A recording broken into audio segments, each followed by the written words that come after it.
여러분이 오늘 드신 음식은 무엇인가요? 평소 즐겨 드시는 음식은 어떤 것인가요? 각자마다 취향이 다르기 때문에 좋아하는 음식도 모두 다를 것입니다. 하지만 저는 특별한 능력이 있습니다. 여러분이 어떤 음식을 먹었는지 알 수 있죠. 여러분은 오늘 플라스틱을 드셨을 것입니다. 그리고 어제도 플라스틱을 드셨을 것입니다. 예언을 하나 해보죠. 여러분은 내일도 플라스틱을 드실 것입니다. 무슨 말인지 이해가 되지 않죠? 말 같지도 않은 소리라고 생각하고 계시죠? 하지만 제가 한 말은 모두 사실입니다.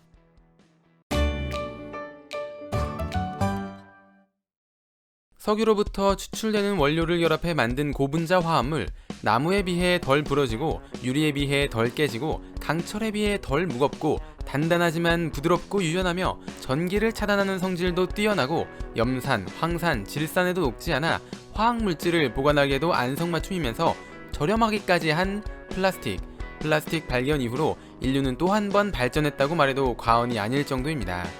석기시대, 청동기시대, 철기시대를 거쳐 우리는 지금 바야흐로 플라스틱 시대를 살고 있습니다.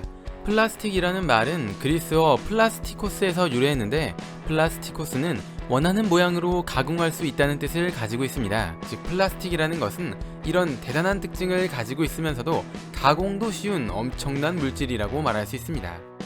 고분자를 형성하는 기본 분자 단위를 단량체라고 합니다.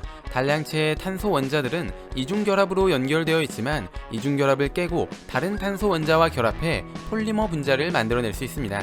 이것을 중합이라고 하는데 이런 과정을 거쳐 탄생한 물질이 바로 플라스틱입니다. 플라스틱은 폴리머가 주요 구성 성분이기 때문에 대부분의 플라스틱이 폴리 어쪽으로 시작하는 것입니다. 플라스틱의 발견은 우리의 인생을 송두리째 바꿔놓았습니다. 기존에 사용되던 금속, 나무, 유리, 도자기, 가죽, 뼈, 종이, 면 같은 재료보다 효율적인 면에서 더 좋았고 값도 저렴했기 때문에 이들을 빠르게 대체했습니다. 폴리스티렌은 컵라면 용기나 일회용 컵 뚜껑으로, 폴리염화비닐은 파이프나 건축 자재로, 폴리에틸렌은 비닐이나 화장품 용기로, 나일론은 스타킹이나 군용품으로, 아크릴은 유리 대용으로, PET는 음료를 담는 병을 만드는 데 사용되었습니다. 이외에도 주위를 둘러보면 많은 물건을 플라스틱으로 만드는데 오히려 플라스틱이 없는 것을 찾는 게 빠르지 않나 하는 생각이 듭니다. 플라스틱은 인류의 수명 연장에도 도움을 줬습니다. 비닐하우스가 만들어지면서 겨울에도 풍족하게 먹을 수 있게 되었죠. 포장 기술에도 적용되어 음식을 더 장기간 보관할 수 있게 되었고 더 멀리까지 보낼 수 있게 되었습니다. 주사기나 튜브 같은 의료용품에도 사용되어 더 위생적인 의료 환경이 만들어졌습니다.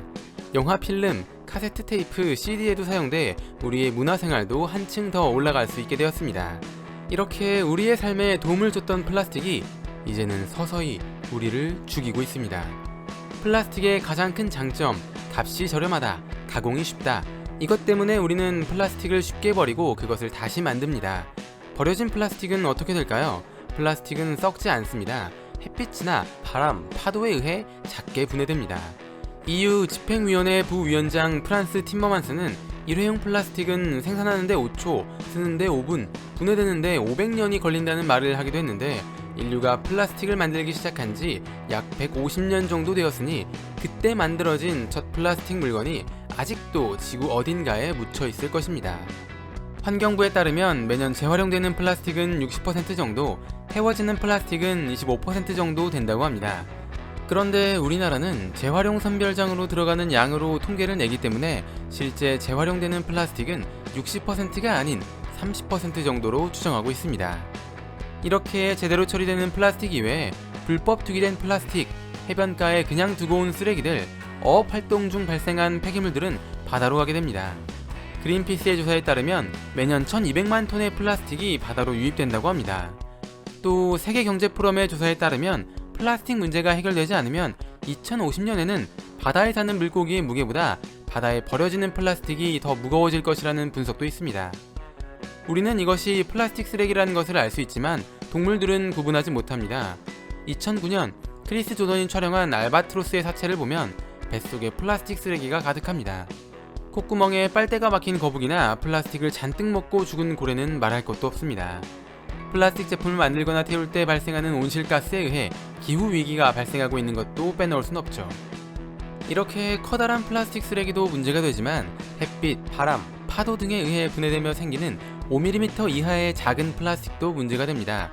이것을 미세 플라스틱이라고 하죠. 미세 플라스틱을 먹은 동물들은 플라스틱으로 포만감을 느껴 굶어 죽거나 장기가 손상되어 죽게 됩니다. 미세 플라스틱을 먹는 것은 동물만이 아닙니다. 우리도 모르는 사이 미세 플라스틱을 먹고 있습니다. 바다에 있는 플랑크톤이 미세 플라스틱을 먹습니다. 작은 물고기는 플랑크톤을 먹고 큰 물고기가 작은 물고기를 먹으면 식탁에 큰 물고기가 올라와 우리가 그것을 먹습니다. 바다에 미세 플라스틱이 넘쳐나니 바다에서 얻을 수 있는 소금에도 미세 플라스틱이 있습니다.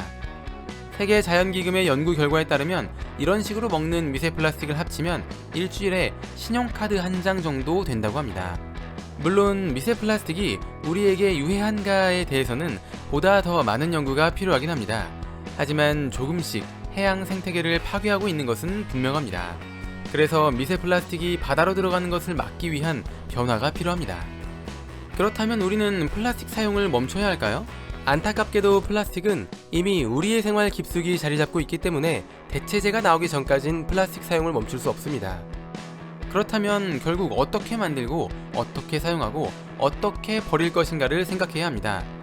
열을 가하면 녹아 다시 가소성을 띠는 플라스틱을 열 가소성 수지라고 합니다.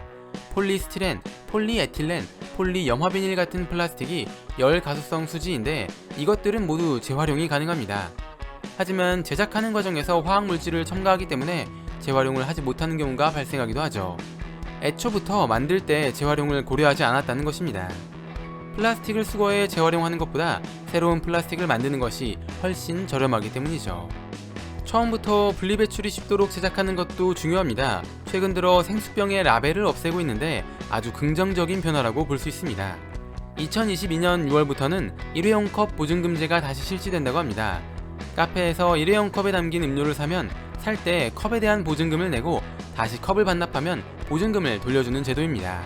이와 비슷하게 독일에는 재활용품을 기계에 넣으면 보증금을 돌려주는 판트 제도가 있습니다. 또 네덜란드의 환경 디자이너 데이브 하켄스는 프레셔스 플라스틱이라는 프로젝트를 시작했습니다.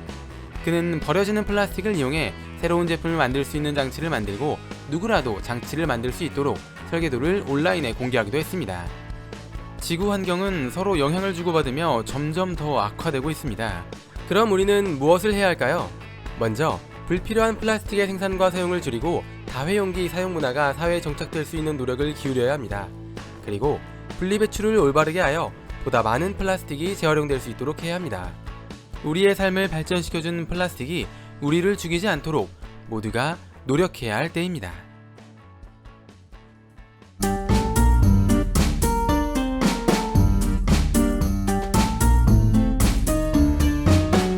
뇌를 채워줄 은덩어리 지식들, 오늘의 은잡지 영상은 여기까지입니다. 시청해주셔서 감사합니다.